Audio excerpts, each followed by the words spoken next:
Greetings and welcome to another episode of Association Matters, the official podcast of PCAAE for conversations on governance, leadership, and impact in the association sector.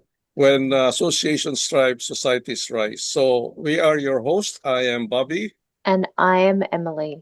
The topic for today's podcast is cultural matters, how Japanese values shape association success. In this episode, we travel to Japan to explore how cultural values shape the way associations operate and succeed.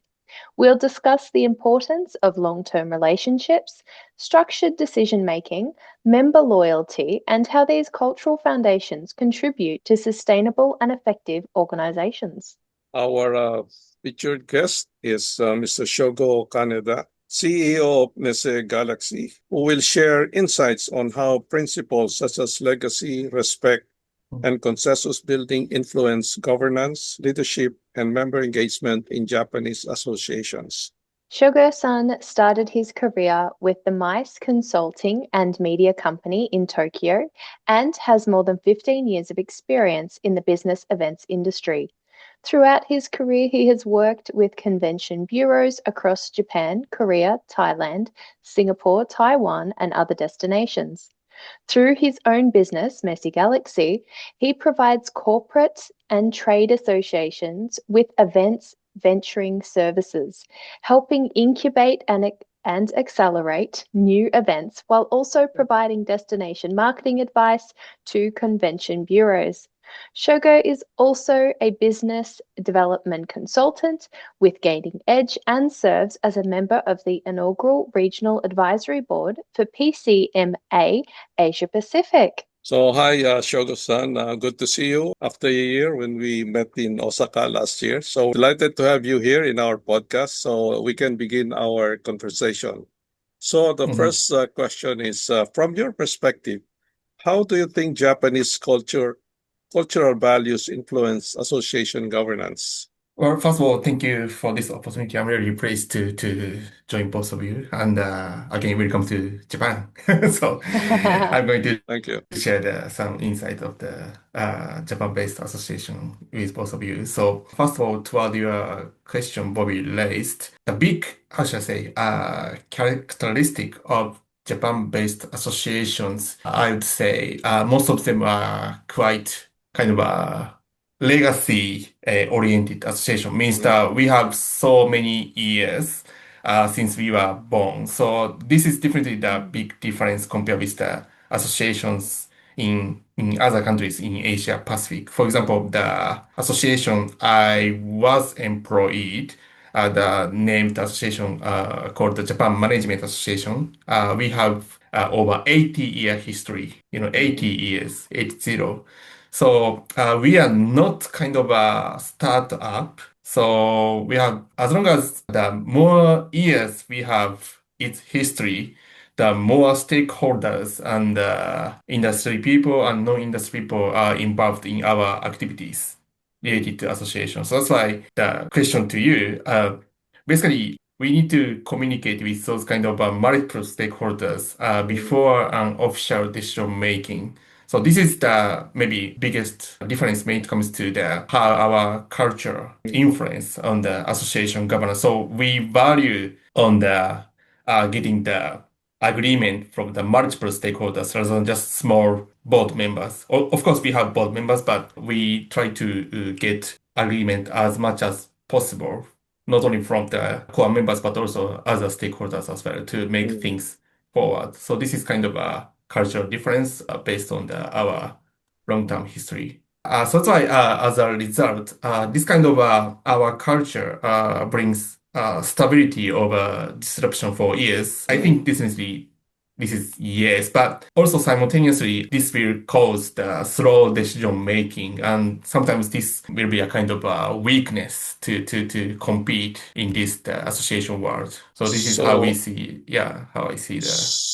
So consensus building and stability and legacy of associations are the ones that sort of shape the associations in Japan. Emily? Yes, so thank you for those insights, Shogo-san. Our next question is, Why do you think Japanese members tend to stay loyal to associations? Mhm. Maybe you have some stories or some case studies you'd like to share. Yeah, maybe this is same to other people in other countries, but especially for Japanese, for us, association is kind of a third community, third important community to develop our careers. So Mm, basically for us, membership equals something like a professional identity. So we have a kind of a sense of obligation that, for example, even me, I feel that this association I am involved gave me opportunity and raised me. mm, So that's why I need to give them back something mm. as they did. So this is how we structure, how we developed the association for long-term history, for years. So that's why throughout this kind of activities with this kind of thought ideas toward association, we tend to be loyal and we try to commit deeply once we have any roles in the association activities. And the more role we have, we try to showcase our own professionality to give something back to the association we are involved. So this is how we work with associations when it comes to develop our own career and also simultaneously develop the association itself. So, which means that volunteerism in association is also strong because, as you said, that's one way of giving back to the association. So, how is like volunteers for association in Japan looks like? How can you tell us how do Yeah, you volunteer? yeah. Although here in Japan as well, we have two type of associations. One is the Mhm, professional associations, and another right. one is the trade association. So Mm, the association I have been employed is the trade association, so more business-like. But right. the term association, the word association, we tend to think professional association here in Japan. Hmm. So that's I why see. yeah, although our professional association based in Japan also need to generate some revenue as others in other countries, but we are Mm, more public. Although we are not public organization, but we are most likely public. So we try to give something without any financial stuff. So that's why traditionally Japanese people tend to think we need to do something without the association when it comes to the association activities once we are involved. Although definitely we have another community with the trade association, hmm. so that is more business-like. But for us, Japanese, the term association means something like doing something forward, doing something fast, without any financial, yeah, Like volunteer, benefit. no income or no salary, right? Yeah, It's something like that.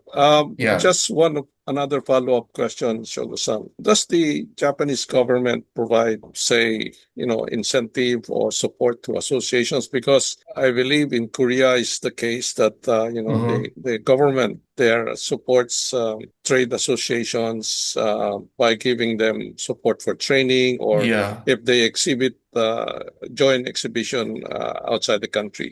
mm-hmm, Does mm-hmm. Japan government in a way also helps associations? Yes, we have some type of grants government provides to the Mm, associations, but the association who can receive that grant is various, and sometimes trade associations they cannot receive it. So it's quite complicated. Also, we have, as I said, two type of association, but within trade association, there are some associations which can receive those kind of grants from the government, right, but right. another association they are more self-organized without any support any financial grant from the government. I see, I see. So quite complicated. Yeah. It's okay. But yeah. Go ahead. Yeah, but basically similar kind of the support from the government we have for Okay, particular group of associations. that's good to know. So Emily, do you have something else before I throw Shogo-san the last question? No, I've found this really intriguing. So I take it that many associations within Japan are run Mm-hmm. more as professional businesses without a lot of support from the government, and that the culture is that they feel that giving back and volunteering Mm-hmm. is a way of having gratitude towards their sector. Yes, exactly. Yeah. Yeah. Wonderful. Okay. Thank you, Shogo-san. So our third and last question is, what do you think, what cultural lessons do you think can Yeah. associations in Asia Pacific learn from the Yeah. Japanese situation? As I introduced and explained, we are quite loyal to the associations, and it brings kind of a stability in the Mm, association management itself. But sometimes this can be a weakness in the mm, competitive market, I'd say. What I'm trying to say is that now associations, we are now competing with the various kind of the entity in Japan, right. even in Japan, means the media company, for example, startup company. There are so many private sectors which try to provide similar kind of service as we association done for Mm, years, you know. So we need to compete with them, and we need to showcase to the members. They need to keep being loyal, keep joining us. So that's why to do that, of course, as I said, trying to get an agreement, try to get make so many people related professionals involved in the association activities. But we need to be agile. We need to be quick. We need to be fast when it comes to the decision making. When it comes to the generating some new business of association.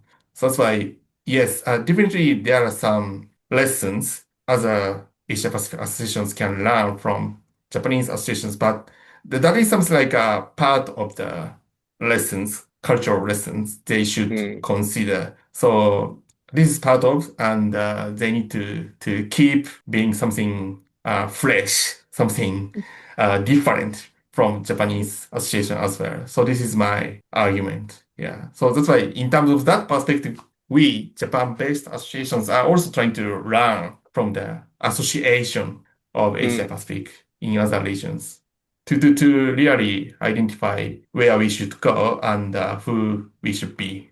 Yeah. In this, current And world. So, and just a follow-up question, Shogo-san. Is there a thinking that you need like a umbrella organization for associations, like Yeah. PCAE, for example, or in Yeah. Malaysia or in Australia, for instance? Yeah, you might know that. Yeah, that is one is why I met you during ASA conference. I think Mm, that is 10 years ago already passed. yes. Yeah, so then since then I try to make something similar to what PCAE Yeah. has done for years. But honestly say it's quite challenging here in Japan. The biggest reason is that, as I said, there are so many types of the associations here in Japan. Mm, Some of them are trade, so more business oriented, and some of them are quite public, so they are not trying to grow up.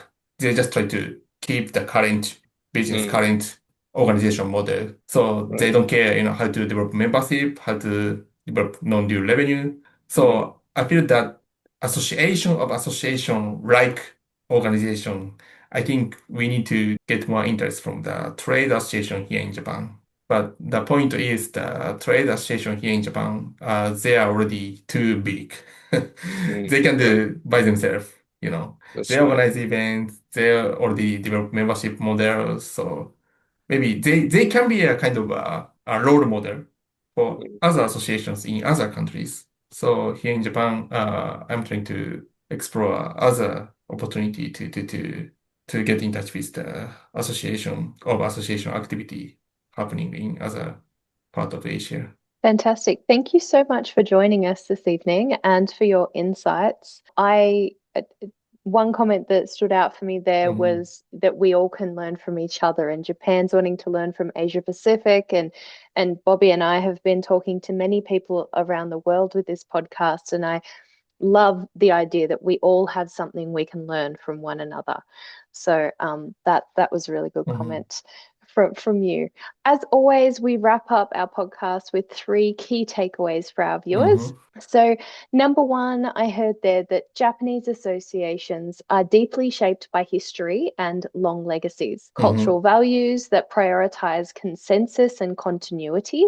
Decisions are rarely rushed because leaders first consult multiple stakeholders, not just the Hmm. board, before Yeah. making anything official. In number two was in Japan, association membership is more more than just belonging to a group. It can become a part of a person's or greatly linked to a person's professional identity. Many members feel a strong sense of gratitude, and therefore they believe that the association has helped shape their careers, so they give back through active participation Yeah. and that long-term commitment. And the third one was that one important lesson from Japanese culture is that cultural strengths such as loyalty can also become a limitation of organizations Yeah. if they fail to adapt. So associations today in Japan compete not only with each other, but with also media platforms and private sector events for all that attention and engagement. And the challenge is to preserve the trust and legitimacy of the traditional model while also keeping an open mind about developing and being agile with the need to stay relevant and competitive. Yeah. Excellent summary, Emily, Fantastic again. summary. Thank And you. again, thank you, Shogo-san, for sharing your insights and perspective. And thank you also for our audience for joining the Association Manta's podcast, where governance, leadership, and impact come together. So this podcast is brought to you by the Philippine Council of Association and Association Executives, members, AMS, and pricing for associations. Subscribe to our podcast and visit the PCAAE website for updates and full episode notes. Until next time, thank you. Thank you. Thank you.